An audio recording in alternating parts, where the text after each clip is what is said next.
Haleluya, puji nama Tuhan. Shalom, happy Sunday. Mari sama-sama kita menikmati kebaikannya. Kuasa kebangkitan yang menjadikan saudara dan saya lebih dari pemenang. Kita punya Allah yang dahsyat, kita punya Allah yang dahsyat. Amin. Haleluya. Katakan pujian ini. Anak Allah,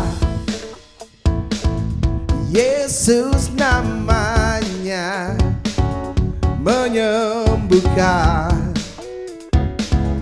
menyucikan, hey, bahkan mati, tebus dosaku, kubur kosong, membuktikan Dia hidup. Oh yeah, yeah. Haleluya. Ya Allah yang hidup untuk selamanya. Angkat suaramu, katakan. Shalom Bapak Ibu Saudara sekalian, apa kabarnya? Saya percaya bahwa semuanya ada dalam pemeliharaan Tuhan, semua ada dalam perlindungan Tuhan, dan sehat oleh karena bilur-bilur Tuhan Yesus memberikan kesembuhan kepada kita sekalian.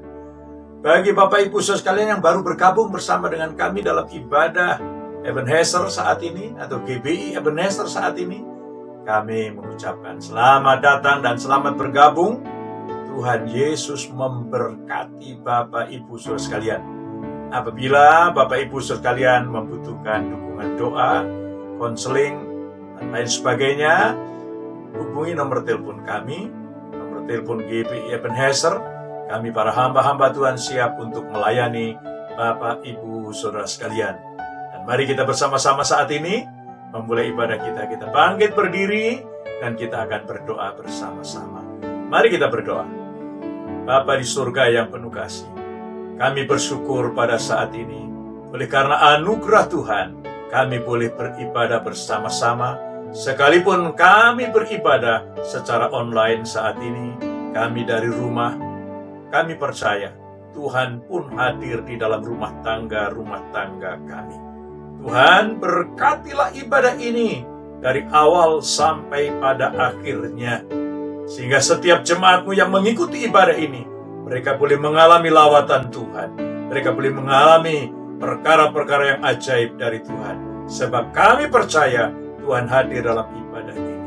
Bagi semua hamba-hamba-Mu yang melayani dalam ibadah ini, Tuhan, Engkau mengurapi mereka semua, sehingga mereka semua melayani Tuhan dengan sepenuh hati, dan Tuhan dipermuliakan, Tuhan disaksikan, Tuhan ditinggikan. Kami menyerahkan Saudara Dave yang akan memimpin puji-pujian. Mari Tuhan, Engkau mengurapi hamba-Mu ini, dan Tuhan, Engkau hadir dalam setiap puji-pujian yang kami naikkan kepada Tuhan, yang kami nyanyikan kepada Tuhan. Tuhan bertahta di atasnya dan mencurahkan berkat.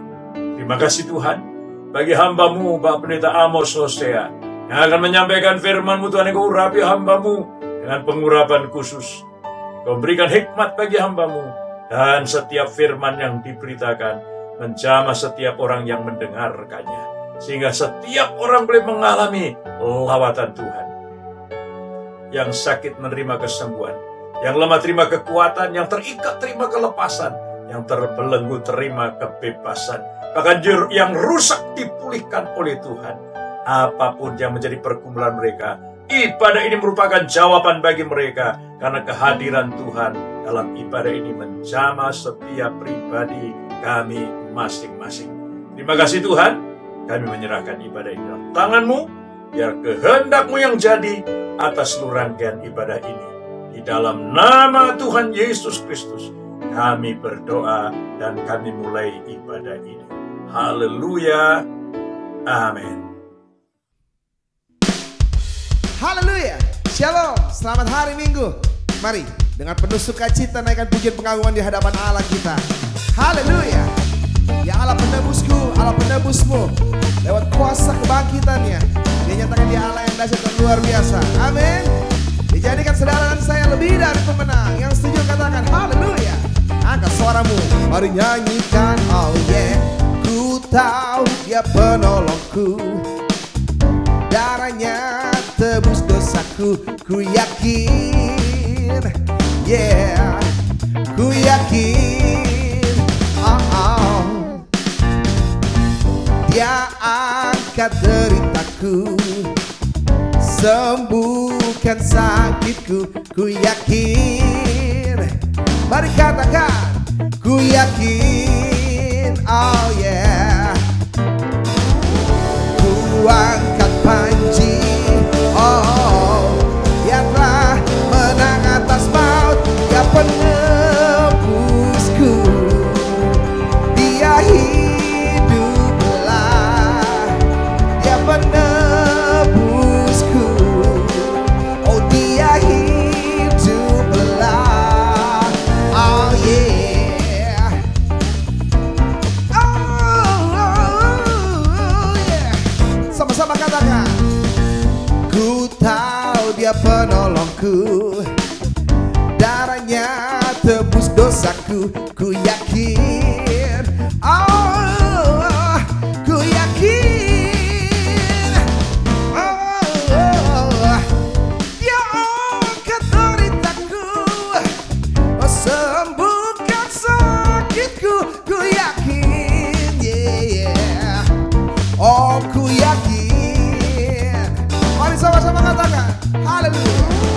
Ku angkat panji, oh, Dia telah menang atas maut, Dia menebusku, Dia hiduplah, Dia penebusku, Dia hiduplah, yeah.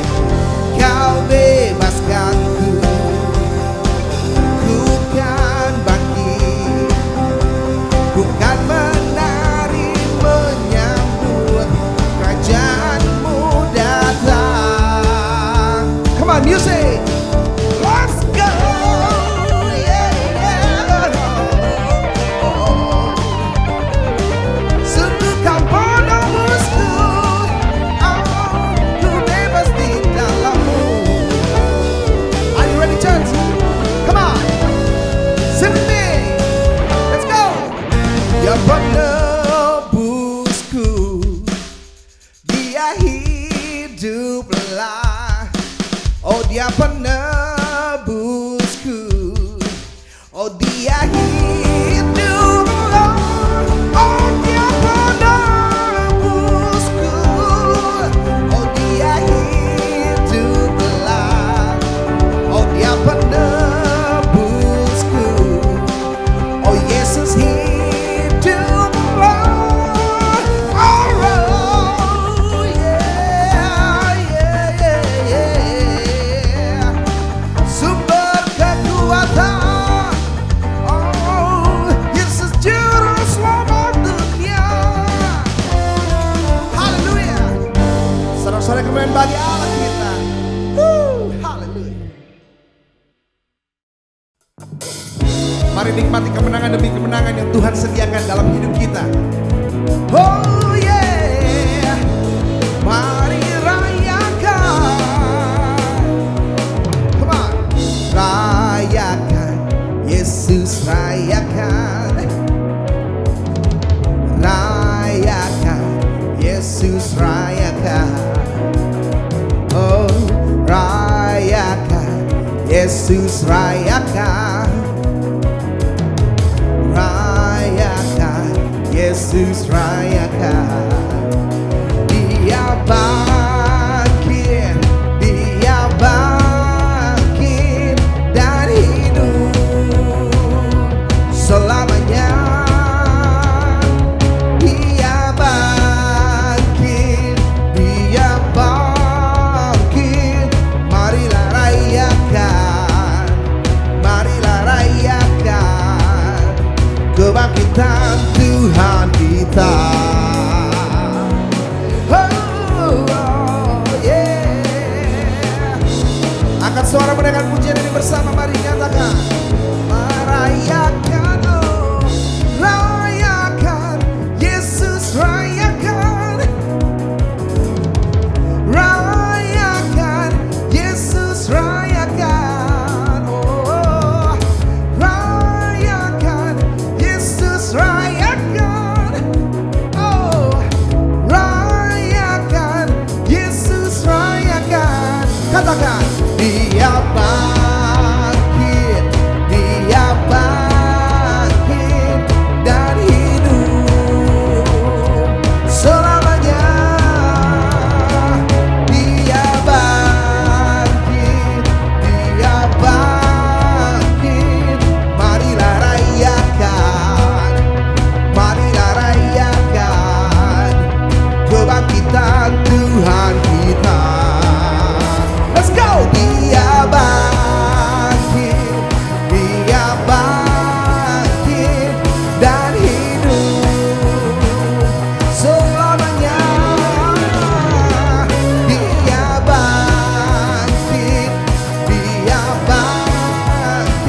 Begitu besar kebaikan-Mu terjadi dalam kehidupan kami Bapa.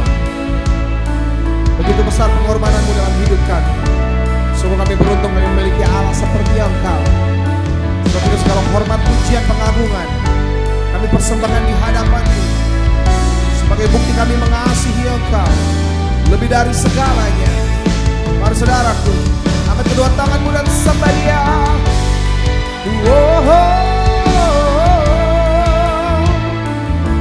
Dengan apa kan ku balas kebaikan-Mu selain puji dan sembah Kau. Dengan ucapan syukur, mari sama-sama dengan pujian ini di hadapan Allah kita. Thank you Lord. Kau Allah yang setia, Bapa yang mulia, kasih-Mu besar Tuhan. Kau pulihkan hidupku.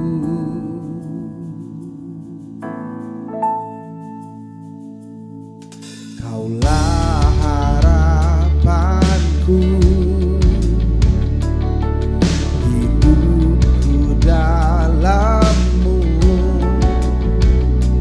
Terima kasih Tuhan, Kau selamatkan hidupku.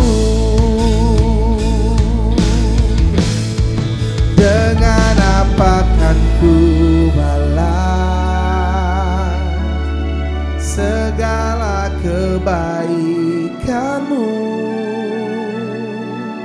Segenap hatiku menyembah-Mu Yesus. Ku bersyukur padamu selamanya.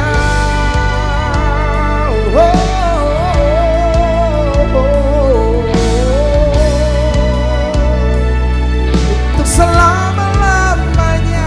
Oh yeah. Terima kasih Yesusku. Dengan pujian ini bersama mari katakan.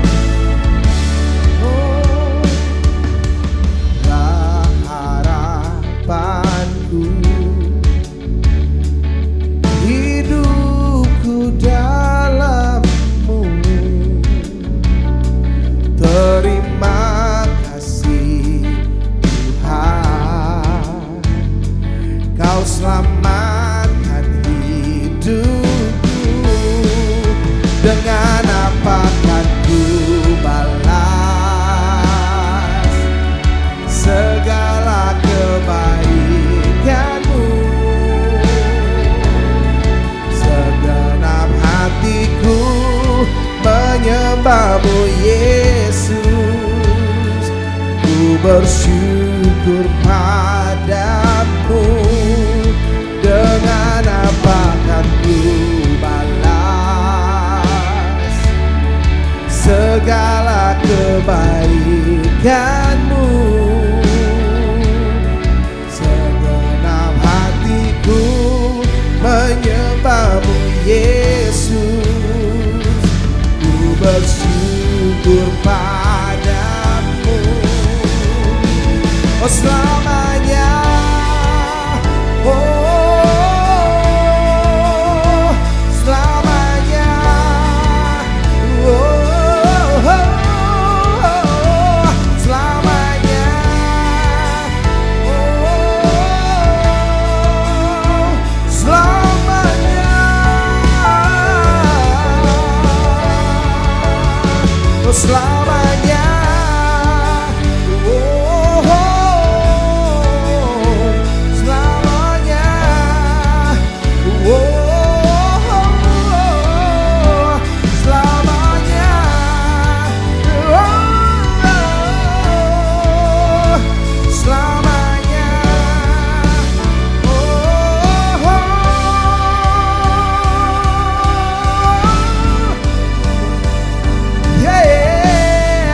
Dengan apa ku balas segala kebaikan-Mu. Segenap hatiku menyembah-Mu Yesus. Ku bersyukur padamu. Dengan apa kan ku balas segala kebaikan-Mu. Segenap hatiku menyembah-Mu Yesus. Ku bersyukur padamu. Dengan apa kan ku balas segala kebaikan-Mu. Segenap hatiku menyembah-Mu Yesus. Ku bersyukur padamu selamanya. Selamanya.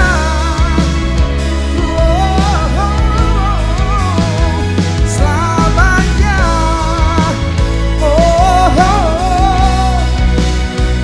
Selamanya.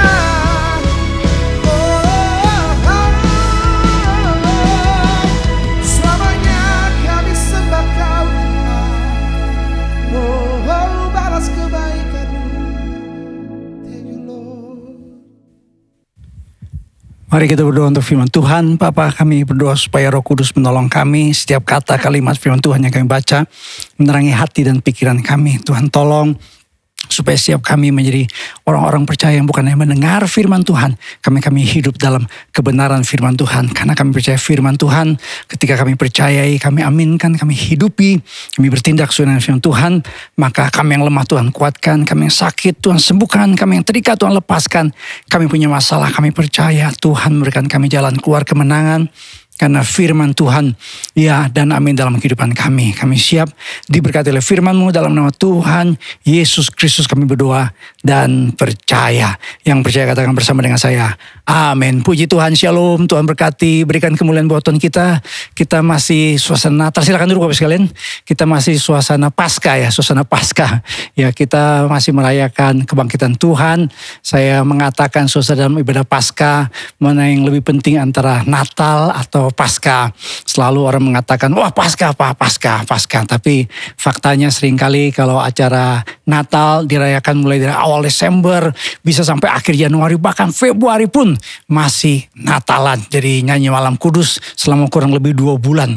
Tapi kalau Paskah biasanya cuma hari Minggu tok. Ya, cuma minggu lalu pas Paskah selesai. 1 bulan ini kita akan bicara tentang Kristus yang bangkit, Kristus yang hidup, Kristus yang telah mengalahkan maut. Saya akan bicara pada saat ini saudara, mengapa ada orang yang tidak percaya kepada Kristus yang bangkit. Kenapa ada orang yang tidak meyakini Kristus sungguh bangkit. Saya bacakan dalam Yohanes 10 ayat 19 sampai dengan ayat yang ke-20. Yohanes 10 ayat 19 sampai 20 berkata, ketika hari sudah malam pada hari pertama minggu itu, berkumpullah murid-murid Yesus di suatu tempat dengan pintu-pintu yang terkunci karena mereka takut kepada orang-orang Yahudi. Pada waktu itu datanglah Yesus dan berdiri di tengah-tengah mereka dan berkata, damai sejahtera bagi kamu. Dan sesudah berkata demikian, ia menunjukkan tangannya dan lambungnya kepada mereka. Murid-murid itu bersuka cita ketika mereka melihat Tuhan. Kita yang berbahagia adalah kita yang mendengar firman dan menyimpan dalam kehidupan kita sehari-hari. Kita selalu menyanyikan lagu Anak Allah, Yesus namanya, menyembuhkan, menyucikan, bahkan mati, tebus dosaku, kubur kosong, membuktikan dia hidup. Ini yang kita nyanyikan ya. Minggu lalu kita nyanyikan lagu saudara sebagai tema dari lagu Paskah. Jadi salah satu bukti Kristus Tuhan yang hidup, Tuhan yang bangkit adalah kubur kosong. Membuktikan Yesus Kristus hidup. Tapi ada seorang ahli teologi namanya Karl Barth. Kalau saudara sedikit mencari literatur di dunia teologi, ada yang namanya Karl Barth. Karl Barth ini salah satu pemikir atau seorang teolog dalam bidang ilmu teologi yang katanya mempengaruhi pemikiran dari kekristenan. Nah, Karl Barth sebenarnya mau membawa kekristenan supaya orang-orang modern tuh percaya kepada iman Kristen. Tetapi ketika dia berusaha memberikan atau mengkomunikasikan kebenaran firman Tuhan kepada orang-orang modern, dia mengalami masalah. Masalahnya adalah apa? Dia tidak memakai Alkitab sebagai otoritas tertinggi, tapi dia pakai logika. Jadi aliran teologinya, kalau sudah pernah dengar istilah teologi kontemporer, teologi masa kini, jadi di sekolah teologi ada yang namanya mata kuliah teologi kontemporer, kita mempelajari pemikiran-pemikiran para teolog modern seperti Karl Barth. Nah, Karl Barth ini dalam teologi kontemporer disebut sebagai neo-ortodoks. Jadi dia mencoba tadi saya katakan membangun pemikiran supaya orang modern ngerti. Namun ya, dia tidak menjadikan Alkitab itu sebagai sumber yang dapat dipercaya. Dia mengatakan Alkitab itu ya ada firman Tuhannya, ada bukan firman Tuhannya. Alkitab itu kalau kita baca, kita dapat sesuatu, baru jadi firman Tuhan. Jadi ini ortodoks mengatakan Alkitab itu menjadi firman Tuhan.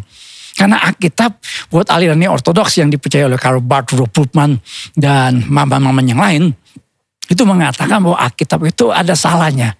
Salah satu yang mereka mempermasalahkan atau persoalkan adalah kebangkitan Kristus. Sehingga ada kalimat dari Karl Barth yang berkata begini, Christians do not believe in the empty tomb, but in the living Christ. Wah, bagaimana bisa percaya Kristus yang bangkit, Kristus yang hidup, tapi tidak mempercayai kubur kosong. Karena buat Karl Barth dan kawan-kawannya, fakta kubur kosong itu membingungkan. Jadi mereka berkata begini, gak penting Kristus benar-benar bangkit apa enggak, gak penting itu kubur kosong apa enggak, yang penting kita percaya pada Kristus yang bangkit. Tidak bisa. Saya mengatakan saudara-saudara, yang namanya fakta kebenaran firman Tuhan itu menjadi dasar dalam iman Kristen.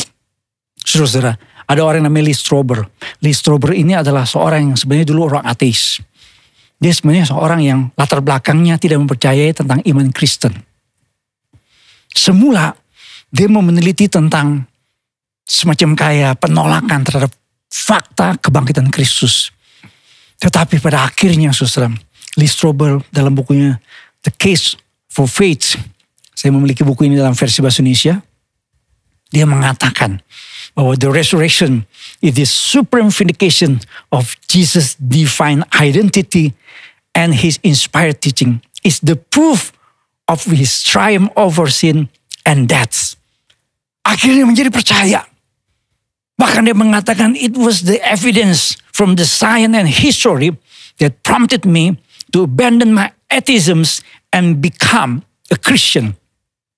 Akhirnya Lee Strobel mempercayai iman Kristen, mempercayai Kristus bangkit. Salah satunya dasarnya apa? Dia meriset, dia meneliti, dia interview, dia melihat fakta-fakta baik secara internal dalam Alkitab maupun juga fakta-fakta di luar Alkitab. Dan dia mengatakan salah satu fakta penting, bukti penting, evidence dia pakai istilah. Kristus sungguh hidup adalah kubur kosong, membuktikan Kristus hidup. Saudara-saudara, ternyata pada waktu Kristus bangkit, di antara para murid juga ada yang tidak percaya. Dan saya menemukan ada dua sebab mengapa ada orang-orang yang mengaku pengikut Yesus. Ada orang-orang yang mengaku sebagai orang Kristen. Ada orang-orang yang mengaku seperti tadi yang namanya Karl Barth, Rudolf Bultmann, para ahli teologi yang punya gelar STH, MD, MTH, PhD, PPD, Mikrolet, Angkot, Pasti, Monorail. Tidak percaya pada Kristus yang bangkit. Dua sebab. Yang pertama, masalah keadaan. Di dalam Yohanes 20:9 dikatakan, sebab selama itu mereka belum mengerti isi kitab suci yang mengatakan bahwa ia harus bangkit dari antara orang mati. Rupanya pada waktu Kristus bangkit, Kristus menambahkan diri berulang kali kepada para murid. Yang menarik adalah apa? Murid-murid semua pada waktu itu dalam keadaan yang tidak percaya. Murid-murid nanti kita temukan fakta, mereka sedang menyembunyikan diri mereka. Mereka mengunci pintu rapat-rapat dalam sebuah ruangan karena mereka takut. Nanti kita akan bahas secara mendetil soal ini, saudara. Tapi saya menemukan dalam Yohanes pasal 29, mereka tidak percaya karena mereka belum mengerti isi kitab suci. Kata mengerti dari kata Yunani oida. Oida sebuah kata Yunani dipakai cukup banyak dalam Alkitab. 318 kali. Yang artinya sebenarnya adalah memperhatikan, mengingat. Tuhan Yesus menubuatkan tentang penderitaan dan kematiannya kepada para murid sebenarnya minimal 9 kali. Konon katanya dalam dunia marketing, semakin kita ulang-ulang, ya promosi atau bisnis yang kita mau promosikan berulang kali itu akan semakin baik, akan semakin nancap ya kepikiran dari konsumen. Berulang kali mestinya. Jadi repetition is the mother of learning katanya. Orang belajar itu melalui pengulangan. Jadi Tuhan Yesus mengatakan kurang lebih 9 kali. Tuhan Yesus menubuatkan tentang kebangkitannya kurang lebih 7 kali. Seperti misalnya dalam Yohanes 2:19, Matius 26 ayat 32.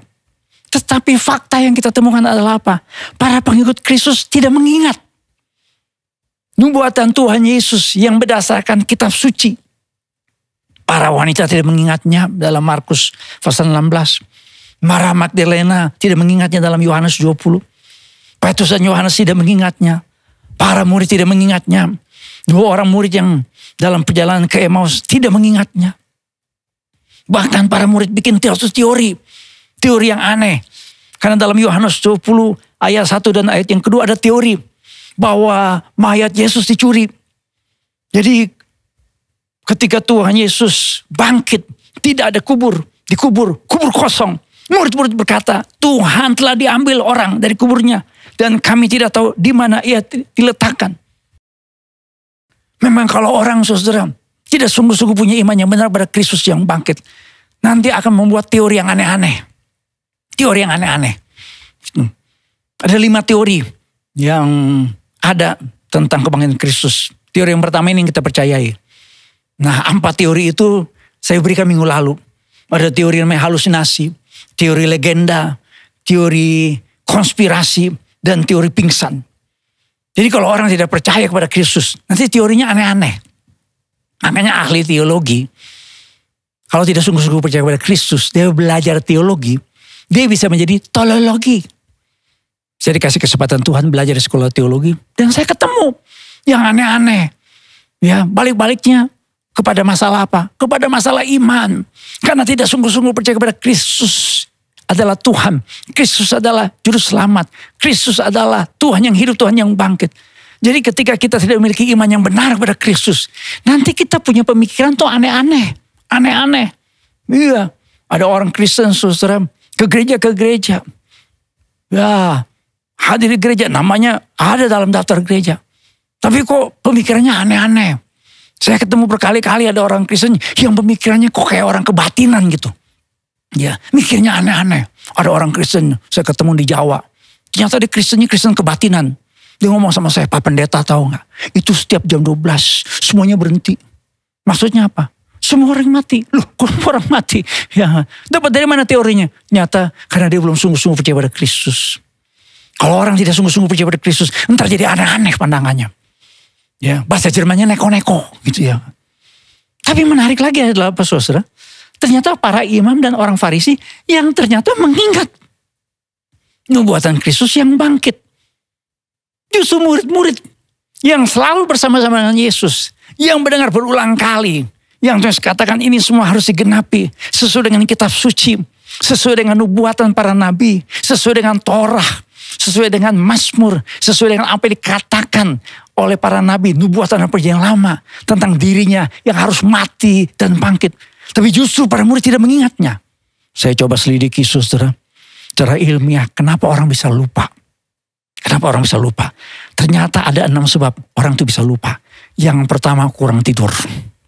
Yang kedua karena mengkonsumsi beberapa jenis obat-obatan. Ini secara ilmiah ya, secara ilmiah. Yang ketiga kondisi medis tertentu. Orang jadi pelupa. Yang keempat, karena mengkonsumsi minuman beralkohol terlalu banyak, jadi teler. Ya, dia baok ya. Yang kelima katanya kekurangan vitamin B12. Yang keenam gangguan emosi. Nah, saya coba bandingkan kenapa murid-murid itu tidak mengingat perkataan Tuhan Yesus. Kenapa? Ternyata ini dia. Karena keadaan yang mereka alami. Yohanes 10:19 mengatakan, ketika hari sudah malam pada hari pertama minggu itu, berkumpullah murid-murid Yesus di satu tempat dengan pintu-pintu yang terkunci. Karena mereka takut. Karena mereka takut kepada orang-orang Yahudi. Mereka takut kepada orang-orang Yahudi. Jadi keadaan yang buat mereka terganggu secara emosi. Gangguan emosi itu bisa membuat orang jadi lupa. Coba sudah lihat gambaran ini. Jadi ingatan, apa yang kita ingat itu bisa jadi lupa karena satu keadaan. Nah, saya suka menggambarkan otak kiri dan otak kanan. Otak kanan itu otak emosi, otak kiri itu otak logika. Kenapa ada banyak anak-anak kita kalau menghadapi ujian dalam keadaan stres, dalam keadaan ketakutan, masuk di ruang ujian, lupa semua. Saudara juga bisa begitu. Ya, saya ingat saudara, pertama-tama saya mulai berkhotbah, sudah pikir, aduh ya yang namanya pendeta tuh semuanya udah langsung jadi pengkhotbah, bisa ngomong lama. Memang kadang-kadang ada orang saudara yang kalau ngomong depan orang banyak tuh dia gemeteran. Dia pegang mic begini, gemeteran. Orang pikir Roh Kudus bekerja. Padahal dia lagi grogi dan grogol saudara ya. Dulu ketika pertama kali saya khotbah, saya tuh dulu mulai pelayanan di daerah pedesaan. Jemaatnya tuh cuma 4-5 orang. Jadi saya yang mimpin pujian sendiri, saya yang khotbah sendiri, saya yang ngambil kolektor sendiri, pokoknya semua sendiri. Karena jemaat cuma 5. Satu kali ada teman saya, undang saya, pelayanan di tengah kota Jogja. Pelayanan buat pemuda hari Sabtu. Ketika saya masuk, saya udah siapin khotbah nih. Ya buat 30-40 menit lah kira-kira begitu. Pokoknya 40 menit standar biasanya begitu pada waktu itu. Tetapi rupanya, karena saya nggak biasa khotbah di hadapan orang banyak, saya cuma buat 5 orang, ya 4 orang. Ya kadang-kadang 4, kadang-kadang 5, kadang-kadang 3. Ya kadang-kadang tinggal 2. Kalau tinggal 2 main halma aja atau main catur dah. Pas lihat hampir 100 pemuda di gereja itu. Karena di Jogja itu banyak pelajar dan mahasiswa. Jadi gereja itu punya pemuda dan remaja yang cukup banyak. Hampir 100. Apa yang terjadi saudara? Yang terjadi adalah apa? Keadaan menguasai saya. Wah, ketika lagi nyanyi, apa yang terjadi? Saya rasanya pengen ke toilet melulu. Ya, rasanya perut saya kok kayaknya muter-muter. Ya, rasanya kok saya jadi keringetan padahal gak panas-panas banget ruangannya waktu itu. Dan apa yang terjadi? Ayat-ayat Alkitab yang saya sudah siapkan, padahal saya sudah catat, itu rasanya jadi kecil. Saya padahal sudah berpikir, saya udah punya semacam kayak dalam pemikiran saya, setelah berdoa untuk persiapan khotbah, nanti dari sini poinnya ke sini poinnya. Itu bisa langsung hilang. Persiapan 40 menit, 15 menit kayak udah habis bahan khotbahnya. Akibatnya muter. Kayak pesawat mau mendarat gak mendarat. Makanya sekarang ada teori yang disebut dengan 6 second pause. Jadi kalau orang dalam keadaan yang berat, keadaan yang sulit, dia harus belajar memindahkan cara kerja otak. Jadi kalau kita dikuasai dengan emosi, itu otak kanan yang dominan. Sehingga apa yang kita pikirkan itu di otak kiri. Apa yang kita pernah ingat itu otak kiri. Karena otak logika itu di otak kiri. Kognitif itu di otak kiri. Nah kita harus tenang 6 detik katanya. 6 detik aja. Saudara-saudara, ini yang sering kali terjadi. Saudara. Keadaan, situasi yang menguasai apa yang sebenarnya kita harus ingat, yaitu kebenaran firman Tuhan. Keadaan yang menjadi masalah dalam kehidupan iman orang percaya. Keadaan yang membuat orang percaya akhirnya bisa tidak percaya kepada kuasa Kristus. Kuasa kebangkitan Kristus. Kuasa keajaiban Kristus. Iblis punya teori yang dikatakan kepada Tuhan Allah untuk mencobai si Ayub. Ini teorinya iblis. Tetapi ulurkanlah tanganmu dan jamalah segala yang dipunyainya. Dia pasti mengutik engkau di hadapanmu. Dengan kata lain, iblis punya teori. Karena iblis tahu kalau orang percaya dikasih keadaan yang sulit, pasti bermasalah dengan imannya. Pasti mulai menyangkali Tuhan. Dan itu terjadi saudara dalam kehidupan Ayub. Istri Ayub sampai berkata, masih bertekunkah engkau dalam kesalehanmu? Kutukilah Allahmu dan matilah kau. Kenapa? Karena seringkali keadaan membuat iman kita jadi lemah. Keadaan membuat iman kita bisa menyangkali keberadaan Tuhan. Saya baca ada sebuah artikel, ini Desember 2017 artikelnya. Di media online saya baca. Warga China ganti poster Yesus dengan foto Xi Jinping, Presiden Republik Rakyat China. Gara-gara apa, saudara? Jadi pencopotan itu dilakukan sebagai bagian dari program bantuan kemiskinan. Jadi ini daerah, namanya daerah Yunnan, ini provinsi Jiangxi. Ini daerah yang kata miskin luar biasa. Mereka miskin. Tapi daerah ini mayoritas Kristen. Nah, untuk mendapatkan bantuan sengaja dibuat. Kalau mau mendapatkan bantuan, turunin gambar Yesus. Copot tuh gambar Yesus. Ganti dengan gambar Presiden China. Dan itu terjadi, susah. Seringkali kemiskinan, keadaan susah, penderitaan, sakit penyakit bisa membuat orang menyangkali iman pada Kristus. Mungkin orang berkata pelaku pembom itu semuanya ya namanya teroris yang dicuci otaknya oleh ISIS. Tapi beberapa tahun yang lampau ada pelaku pembom Kristen. Ledakan Mall et Alam Sutra. Ini orang Kristen. Kenapa? Karena yang bersangkutan pada waktu itu lagi butuh uang. Sebenarnya sih nggak butuh-butuh banget. Karena istrinya minta mobil baru. Ya makanya istri-istri yang ikut ibadah ini ya harus jadi penolong, jangan jadi perongrong. Ya harus jadi tiang doa, jangan jadi tiang listrik. Kalau jadi tiang listrik ntar suami kesetrum terus. Ini sebenarnya orang ya kerja di sebuah perusahaan, udah punya jabatan baik, tapi istrinya minta mobil baru. Saudara, dia terinspirasi dengan para teroris yang meledakkan bom, ngancem. Ini sebenarnya teroris gak pakai ngancem, langsung ledakin, tapi dia pakai ngancem. Dia ancam manajemen Mall et Alam Sutra. Kalau nggak dikasih uang, dia minta uang dalam bentuk Bitcoin waktu itu, dalam nilai ratusan juta kalau tidak salah. Kalau nggak dia akan ledakan, betul-betul saudara. Tentu saja manajemen Alam Sutra nggak mau kabulkan, dia ledakin saudara. Dan ketika diselidiki oleh kepolisian saudara, oleh tim khusus Densus 88. Ternyata saudara, dia bukan teroris seperti kebanyakan yang terjadi. Yang dicuci otaknya oleh ISIS. Tidak saudara, dia murni kriminal. Kristen, tetapi dikuasai keadaan. Alkitab berkata kita harusnya seperti Raja Wali, Yesaya 40 ayat 31. Orang-orang yang menanti-nantikan Tuhan. Dia seumpama Raja Wali dapat kekuatan yang baru. Jadi artinya apa saudara? Kalau kita menghadapi situasi yang berat, kita harus mempercayakan kehadiran Tuhan. Dan puji Tuhan dalam Yohanes 11:19 saudara. Ketika para murid dikuasai keadaan mereka takut. Sehingga mereka saudara tidak mempercayai sungguh Kristus bangkit. Mereka seakan-akan tidak mempercayai bahwa Kristus seperti dalam nubuatannya dia akan bangkit. Mereka seperti tidak mengingatnya saudara. Karena keadaannya menguasai mereka.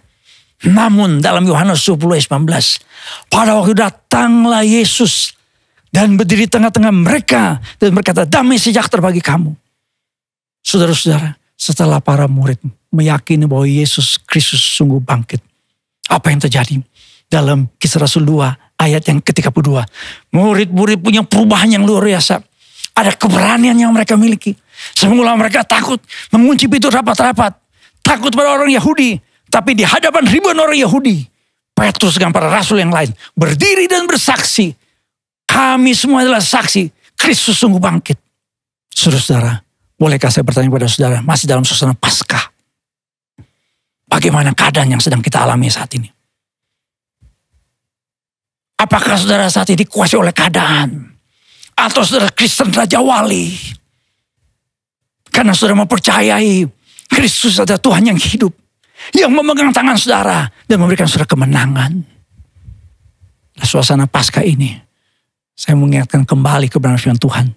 Dia berjanji menyertai kita sampai kesudahan zaman. Yang percaya katakan amin, haleluya, puji Tuhan. Yang kedua saudara, kenapa ada orang saudara yang tidak mempercayai kebangkitan Kristus? Yang kedua ini masalah keyakinan. Yohanes 20:9 berkata begini. Kata Yesus kepada Thomas, karena engkau telah melihat aku, maka engkau percaya. Berbahagialah mereka yang tidak melihat namun percaya. Thomas yang tidak percaya, saudara, seperti yang saya khotbahkan minggu lalu. Minggu lalu saya berbicara tentang dua akibat serius, akibat fatal kalau orang tidak percaya pada Kristus yang bangkit. Kenapa? Karena dia tidak percaya Yesus Tuhan. Yang kedua, tidak percaya Yesus adalah Mesias. Thomas yang tidak percaya, dalam Yohanes 20:25 berkata begini. Karena kata murid-murid yang lain itu kepada Thomas, kami telah melihat Tuhan. Tetapi Thomas berkata kepada mereka, sebelum aku melihat bekas paku pada tangannya, dan sebelum aku mencucukkan jariku ke dalam bekas paku itu, dan mencucukkan tanganku ke dalam lambungnya, sekali-kali aku tidak akan percaya. Metode ilmiah selalu memakai 3 hal penting.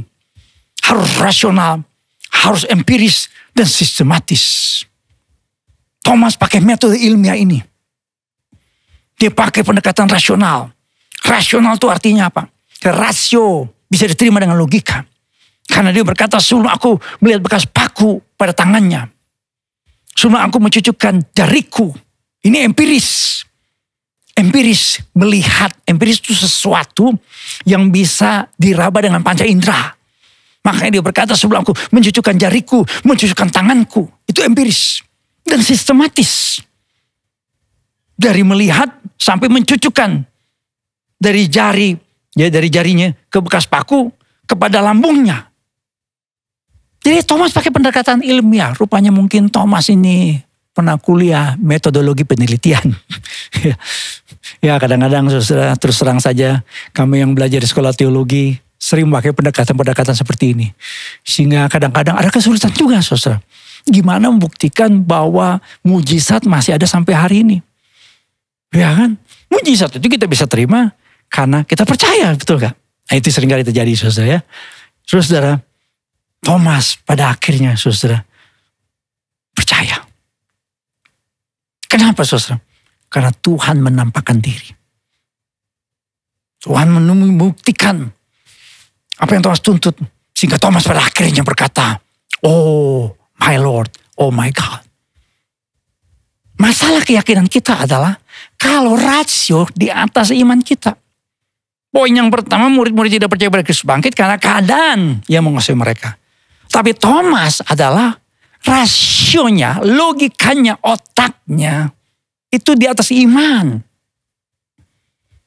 Kalau orang menjadikan rasio, logika, otak, akal budi menjadi otoritas tertinggi melebihi iman, dia akan menjadi orang yang ateis. Dia akan menjadi orang yang tidak percaya kepada kuasa kebenaran Kristus. Seperti yang dikatakan oleh Baruch Spinoza, orang Yahudi ini, yang mempopulerkan konsep rasionalisme dalam bidang filsafat. Dia tidak percaya kepada Kristus yang bangkit. Karena kebangkitan Kristus dianggap peristiwa yang tidak logis. Ya memang, secara logika, dibandingkan saudara dengan logika manusia modern, dia tidak percaya. Orang sudah mati, kok bisa bangkit, bisa hidup. Saudara, minggu lalu, dalam ibadah jam 10, di awal khotbah saya memberikan survei di Australia. Ada 1.718 orang ditanya di Australia. Apakah mereka percaya kepada Kristus sungguh-sungguh bangkit? Dan menarik saudara, saya memberikan data, ternyata di kalangan orang muda yang usia 15-29 tahun. Lihat, yang strongly agree cuma 10%. Yang strongly disagree 28%. Jadi artinya apa saudara? Orang-orang muda di Australia lebih banyak yang tidak percaya pada Kristus yang bangkit. Di Eropa juga sama. Christianity in Europe is dying out as young people turn away from the church. Di Amerika juga sama. Generasi milenial itu yang paling banyak ya tidak bergereja dibandingkan dengan generasi-generasi sebelumnya. Kenapa? Karena anak-anak muda zaman sekarang makin kesini, itu yang namanya model pendidikan yang disebut dengan pendidikan humanistik, rasionalistik, itu mendominasi. Sehingga ini yang terjadi saudara. Ini menjadi masalah. Jadi saya mengatakan buat orang tua, keberhasilan kita sebagai orang tua, bukan anak-anak kita bisa sekolah sampai ke dalam negeri, luar negeri, setengah negeri. Bukan sekarang anak kita sukses jadi pengusaha. Tapi ada banyak orang tua mengatakan sama saya, Pak anak saya sekolahkan ke luar negeri, pulang dari kuliah di luar negeri. Habis itu gak mau ke gereja, gak mau berdoa, gak mau baca Alkitab. Kenapa?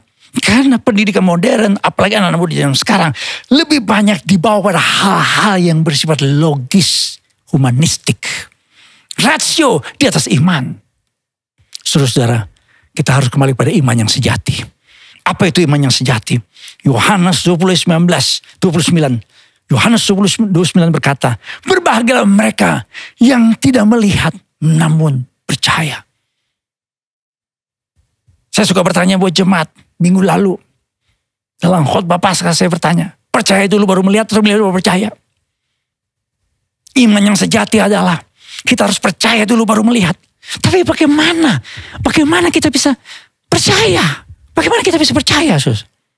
Bagaimana kita memiliki iman? Ada orang berkata, Pak, saya pengen percaya, Pak. Saya pengen percaya, saya pengen. Tapi gimana caranya? Saudara, iman kita menurut firman Tuhan, Roma 10:17. Iman timbul dari pendengaran dan pendengaran firman Kristus. Itulah sebabnya ketika Tuhan Yesus menampakkan diri pada murid, Tuhan Yesus mengatakan firman. Membicarakan firman dalam Lukas 24 ayat 27. Dan bagaimana saudara, supaya orang memiliki iman kepada firman Tuhan. Lukas 24 ayat 45-46. Kita harus minta supaya Roh Kudus memberikan kita penerangan rohani buat pikiran kita. Jadi jangan salah, saudara, jangan salah. Orang berkata, oh Pak, berarti gak boleh pakai logika, gak boleh pakai iman. Kalau kita gak pakai logika, gak pakai iman, kita gila, saudara. Ya, kita jadi aneh. Tetapi biarlah pikiran kita diterangi oleh Roh Kudus. Karena kalau kita membaca firman Tuhan supaya kita memiliki iman, saudara, kita harus mendapatkan yang namanya illumination.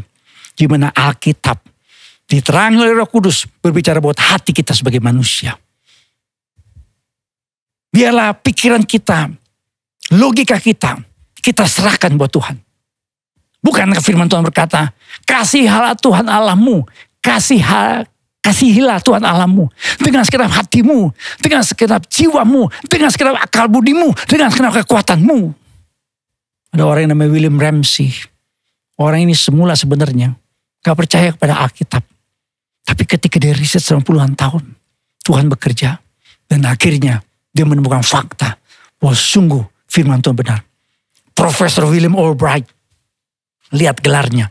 PhD, Lit, D, LLD, DHL, PPD, Mikrolet, Angkot. Ya, ini semua gelarnya. Semula juga sama. Tetapi ketika dia selidiki Alkitab, saudara, Tuhan bekerja. Tuhan menerangi hati dan pikirannya. Bagaimana kita menjadi orang percaya pada firman Tuhan sehingga kita percaya kepada Kristus yang bangkit, Kristus yang hidup, Kristus yang berkuasa, Kristus yang menyertai kita, Kristus menjadi penolong, Kristus pemberi mujizat, Kristus penyembuh. Saudara-saudara, kita harus punya waktu yang terbaik untuk baca firman Tuhan. Jangan baca firman Tuhan ya sambil buka YouTube. Jangan baca firman Tuhan sambil nonton drakor buat mama. Jangan nonton firman Tuhan, jangan nonton TV habis itu baca firman Tuhan. Sambil baca firman Tuhan. Pilih tempat yang tepat. Sikap hati yang benar. Dengan berkata, Tuhan, saya mau supaya Engkau berbicara kepadaku. Karena kalau kita berdoa, kita bicara sama Tuhan. Tapi ketika kita baca firman Tuhan, Tuhan bicara kepada kita. Dan kita harus punya komitmen iman. Untuk apa? Setelah kita membaca firman Tuhan, Tuhan menerangi hati dan pikiran kita. Maka kita berkomitmen untuk melakukan kebenaran firman Tuhan. Haleluya. Puji Tuhan. Saudara-saudara, dua sebab kenapa ada orang yang tidak percaya pada Kristus yang bangkit, Kristus yang hidup, Kristus yang menyelamatkan, Kristus menjadi Tuhan yang menyembuhkan kita, Tuhan penolong kita. Dua sebab. Yang pertama, karena masalah keadaan. Jangan jadi orang Kristen yang dikuasai keadaan, tapi jadi orang Kristen Raja Wali yang terbang tinggi bersama dengan Tuhan. Bersama dengan Kristus kita cakap menanggung segala perkara. Yang kedua, karena masalah keyakinan. Biarlah logika kita, pikiran kita itu diterangi oleh kuasa firman Tuhan. Sehingga kita sungguh percaya bahwa Yesus Tuhan yang hidup, Tuhan penolong, Tuhan yang memberikan kita kekuatan apapun keadaan yang kita alami pada saat ini. Tuhan memberkati Kristus Tuhan yang hidup. Amin. Puji Tuhan. Mari kita berdiri bersama, saudara, kita berdoa. Puji Tuhan. Mari kita bersama kita berdoa. Puji Tuhan. Bapa, kami berdoa bahwa saudara kami mengikuti ibadah pada saat ini. Mungkin ada di antara kami Tuhan yang sedang menghadapi situasi yang sulit, keadaan yang berat, rumah tangga yang bermasalah, keuangan yang terbengkalai, pekerjaan yang menjadi beban, mungkin juga studi, mungkin juga hubungan dengan orang lain yang membuat kami kehilangan sukacita dan damai sejahtera. Tapi kami mau menjadi orang percaya, mau percaya Tuhan yang hidup, Tuhan yang bangkit, Tuhan yang berkuasa, Tuhan yang menyembuhkan. Biarlah kami Tuhan menjadi Kristen yang tidak dikuasai oleh keadaan. Tapi kami menjadi Kristen yang menanti-nantikan Tuhan sehingga ada kekuatan baru. Kami sumpah Raja Wali yang terbang tinggi mengatasi badai persoalan masalah dalam hidup kami. Bapa, biarlah setiap orang-orang muda yang mungkin mengikuti ibadah pada saat ini, pikiran kami, logika kami, kepandaian kami, hikmat kami, itu sungguh-sungguh diterangi oleh kuasa firman Tuhan. Jadikan umat-Mu Tuhan pada saat ini, dalam situasi yang seperti ini Tuhan, di tengah-tengah masih kami menghadapi pandemik, menjadi orang-orang percaya mempercayakan kedahsyatan, kekuatan, keajaiban, mujizat, pertolongan Tuhan dalam hidup kami. Itu semua terjadi. Buat saudara kami mungkin saat ini harus mengalami isolasi mandiri, harus dirawat di rumah sakit. Mungkin orang yang kami kasih terbaring sakit. Tuhan, biarlah Yesus Kristus Tuhan yang hidup menjadi penolong buat setiap kami. Karena Engkau Tuhan tidak pernah meninggalkan kami. Terima kasih Bapa. Kami syukur untuk sepanjang minggu ini. Saudara kami yang berulang tahun. Pak Yohanes Pangke, Saudara Anastasia Simemora, Saudara Randy, Ibu Mariani Sipil, Adik Aprilia Elika Tandialo, Adik Kristiano Bihartono, Adik Catherine Sophia Tampi Sujono, Helen Putri Aprilia, Bapak Seri Bakti Tarigan, Adik Dennis Juan Herawan. Engkau memberkati saudara kami yang berulang tahun sepanjang minggu ini. Biarlah kami terus mengasihi Tuhan. Biarlah kami terus hidup dalam anugerah Tuhan dan kebaikan Tuhan. Hari-hari yang kami lalui adalah hari-hari yang diwarnai dengan kasih anugerah dan kebaikan Tuhan. Kami mau terus berdoa buat Indonesia Tuhan. Kami berkata dengan iman buat Indonesia. Shalom bagi Indonesia. Shalom bagi Indonesia. Shalom bagi Indonesia. Kami percaya Tuhan pasti memulihkan Indonesia. Proses vaksinasi yang terus berjalan Tuhan berkati, Tuhan campur tangan di dalamnya. Kami juga bersyukur Tuhan. Karena Tuhan terus memberkati kami sehingga kami bisa mengembalikan miliknya Tuhan, yaitu persepuluhan. Ada persembahan diakonia, persembahan peduli, persembahan misi, persembahan sponsorship sebenarnya battle. Tuhan Engkau memberkati. Biar semuanya dipakai bagi hormat dan kemuliaan nama Tuhan. Kami berdoa Tuhan untuk jemaat Tuhan yang harus beraktivitas sepanjang minggu ini. Tuhan memberkati. Biar penyertaan Tuhan itu nyata buat setiap kami. Terima kasih Bapak untuk ibadah pada saat ini. Dan sebelum kami mengakhiri ibadah ini Tuhan, kami mohon berkat khusus dari Bapa di sorga. Mari saudara, kita angkat tangan kita bersama, kita percayakan kehadiran Tuhan. Karena dari Tuhan yang hidup, ada hari esok, ada pengharapan, ada kemenangan, ada keajaiban yang Tuhan nyatakan buat setiap kita. Aminkan kalimat-kalimat berkat ini supaya digenapi dalam kehidupan saudara. Diberkatilah keluarga saudara, diberkatilah usaha dan pekerjaan saudara, diberkatilah pertumbuhan iman saudara, diberkatilah masa depan hidup saudara, dan diberkatilah apapun yang saudara kerjakan. Saudara kasih dalam Tuhan, terimalah berkat Tuhan, kasih karunia dari Tuhan Yesus Kristus, kasih Allah Bapa, persekutuan pimpinan dan pengurapan Roh Kudus menyertai saudara-saudara sekalian dari sekarang sampai selama-lamanya. Yang percaya katakan bersama dengan saya, amin, amin, amin. Berikan kemuliaan buat Tuhan kita. Haleluya, puji Tuhan. Selamat Paskah. Yesus Kristus Tuhan yang hidup, Tuhan yang bangkit. Bapak Ibu sekalian, kita masih mengikuti ibadah secara online seperti begini yang bisa diakses mulai jam 6 pagi dan ibadah jam 10 live streaming. Ibadah EHK jam 9 tetap diadakan. Orang tua, sekali lagi tadi saya udah singgung soal orang-orang muda yang harus mencintai Tuhan dari sejak dini. Anak-anak kita harus dibawa kepada Tuhan Yesus. Orang-orang muda jam 3 sore. Orang-orang muda. Kalau orang tua punya anak mulai remaja pemuda, ya dorong untuk ikut ibadah MP jam 3 sore yang saya percaya pasti akan memberkati orang-orang muda. Buat ibu-ibu mungkin kemarin sibuk belum sempat ikut ibadah jam 10, ada ibadah Paskah khusus dari FWS, Ibu Dewi Baasir melayani ibu-ibu. Ya kemarin jam 10 ya, kemarin jam 10, tetapi ibu-ibu boleh buka ya. Kalau buka di YouTube itu ada namanya playlist, lihat untuk FWS ya.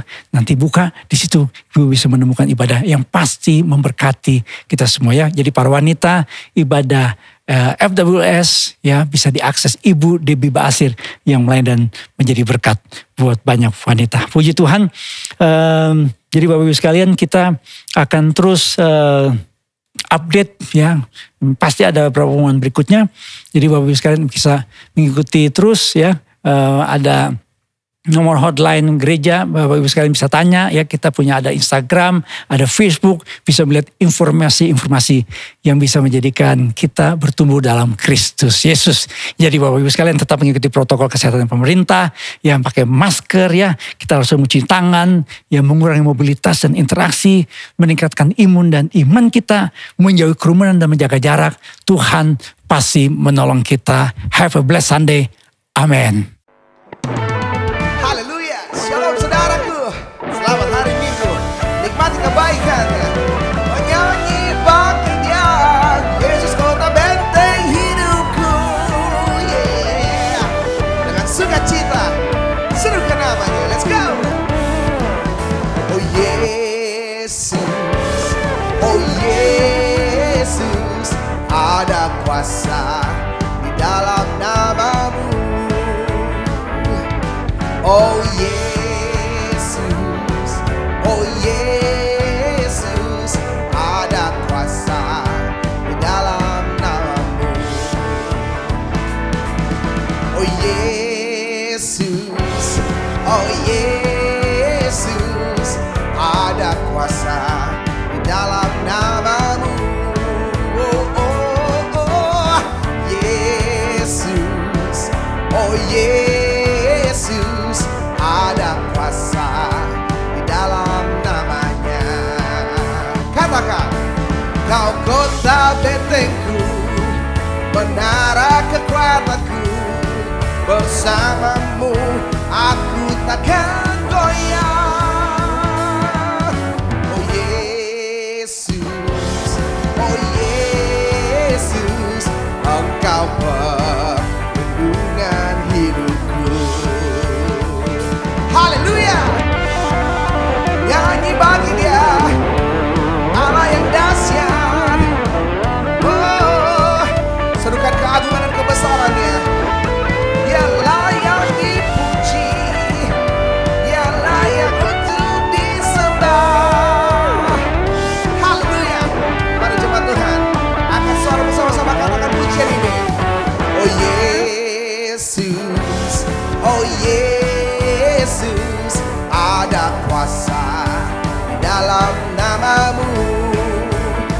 Oh, oh, oh Yesus, oh Yesus, ada kuasa di dalam namamu. Kau kota bentengku, menara kekuatanku, bersamamu aku takkan goyah. Oh Yesus, oh Yesus, ada kuasa di dalam namamu. Katakan, Engkau perlindungan hidupku. Oh, oh, Engkau perlindungan hidupku. Yesus juru selamat dunia. Oh, oh.